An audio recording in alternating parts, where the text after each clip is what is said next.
Baik, untuk market review hari ini ya, di awal pekan, nanti saya akan memberikan informasi range pekan kemarin ya, terutama untuk pergerakan harga emas atau gold ya.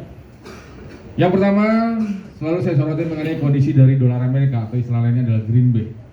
Dolar Amerika perlahan namun pasti terus mengalami penguatan ya. Faktor yang mendukung penguatan dolar Amerika kita tahu, pekan kemarin rilis data inflasi Amerika yaitu CPI dan PPI itu rilisnya cukup lumayan bagus ya. Yang diperhatikan adalah tingkat inflasinya yang awalnya 2,5 hanya turun 0,1 menjadi 2,4%. Ini menjadikan sentimen market saat ini yang berkembang adalah bahwa pada bulan November nanti peluang untuk memangkas tingkat suku bunga hanya sebesar 25 basis point, atau bahkan ada sekitar 3 pejabat tinggi Bank Sentral Amerika negara bagian yang memberikan statement bahwa bisa saja November nanti The Fed justru akan mempertahankan tingkat suku bunga. Ini yang mendukung penguatan di dolar Amerika ya. Penguatan dolar Amerika juga kita bisa lihat dari indeks dolar atau DXY. Pekan kemarin berada di level 102.87, pagi ini melonjak berada di level 103.2. Secara teknikal, potensi penguatan dolar Amerika masih akan berpeluang berlanjut.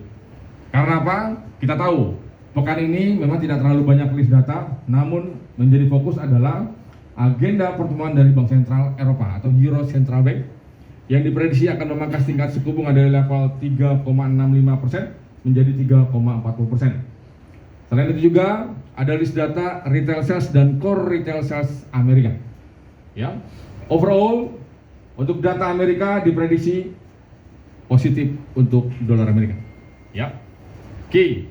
Sekarang kita hubungkan antara pergerakan market yang pertama terhadap gold atau emas. Emas pekan kemarin tertinggi berada di level 2661, terendahnya berada di level 2628. Pekan kemarin tertinggi berada di level 2661, low-nya berada di level 2602 pada saat data inflasi. Oke. Untuk pergerakan hari ini, potensi pergerakan gold akan coba sia-sia ya, akan coba turun terlebih dahulu menuju ke level berapa? Dia akan mencoba menembus ke level 2635. Jika level 2635 tidak berhasil ditembus, boleh entry posisi buy di sana. Targetnya cukup lumayan, antara 3 sampai dengan 5 poin. Karena apa? Tertingginya dia akan mencoba high yang kemarin 2661. Kalau secara teknikal ya, kalau kalian lihat di time frame weekly sudah terbentuk yang namanya Dragonfly Doji. Artinya apa Pak? Artinya di pekan ini potensi break all time high cukup besar. Antisipasi ya. Sasarannya kemana? Paling dekat 2.700 untuk pergerakan harga gold. Oke, itu untuk pergerakan harga emas ya.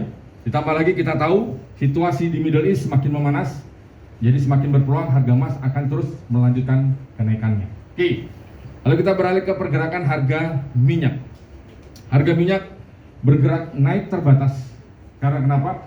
Kekhawatiran terganggunya pasokan di Timur Tengah imbas semakin memanasnya situasi di Timur Tengah ya, antara Hamas, Israel, Iran ya, seperti itu.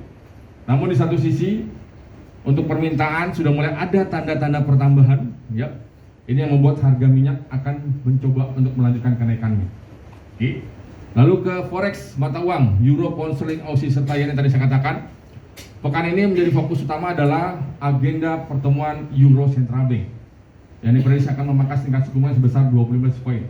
Secara teknikal, potensi pergerakan euro di hari ini masih akan mengalami pelemahan terbatas imbas apa? Penguatan di dolar Amerika. Lalu untuk mata uang pound sterling ya, esok ada rilis data climate change atau rilis data pengangguran. Selain itu juga akan rilis data CPI atau inflasi Inggris yang diprediksi akan menurun tapi terbatas sama seperti Amerika ya.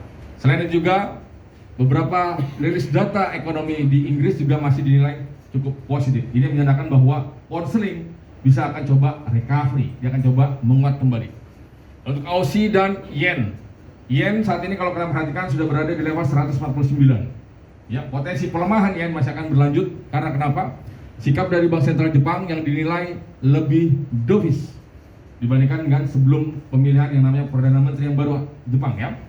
Potensi akan menuju kemana? Ke level 150 sampai dengan level 151. Lalu untuk Aussie juga bergerak melemah dia. Karena apa? Penguatan dolar Amerika yang pertama, yang kedua, adanya sentimen bahwa Bank Sentral Australia diprediksi hingga akhir tahun 2024 ini belum akan ada menaikkan tingkat suku bunga ataupun memangkas tingkat suku bunga. Seperti itu. Jadi potensi secara teknikal pergerakan Aussie masih akan coba rebound, masih akan coba menguat. Siap? Oke. Lalu kita beralih ke indeks saham. Indeks saham Amerika ketiganya akhir pekan kemarin itu ditutupnya cukup positif, ya. Dow Jones ditutup plus 0,91, S&P ditutup naik 0,67 dan Nasdaq ditutup naik 0,33%. Karena kenapa? Wait and see, para pelaku pasar di pekan ini akan banyak sekali laporan earning atau laporan lebih laba. Bank-bank besar seperti Goldman Sachs, Citigroup, Bank of America, dan bank-bank besar lainnya yang akan dirilis di pekan ini. Oke. Selanjutnya untuk Nikkei dan Hang Seng. Nikkei bergerak naik saat ini, kalau kalian perhatikan sudah berada di level 39.500. Potensi akan menuju ke level 40.000, ya. Karena kenapa? Pelemahan dari mata uang yen. Hang Seng, kalau kalian perhatikan saat ini sudah bergerak stabil dia. Berada di level 21.200. Potensi kenaikan Hang Seng masih akan berlanjut di hari ini. Ya. Itu untuk Nikkei dan Hang Seng. Dan yang perlu dicermati memang di hari ini sepi akan rilis data. Namun yang tadi saya katakan, tolong cermati baik di sisi teknikal maupun dari sisi fundamental serta level-level yang akan dituju oleh pergerakan market, terutama untuk pergerakan harga gold.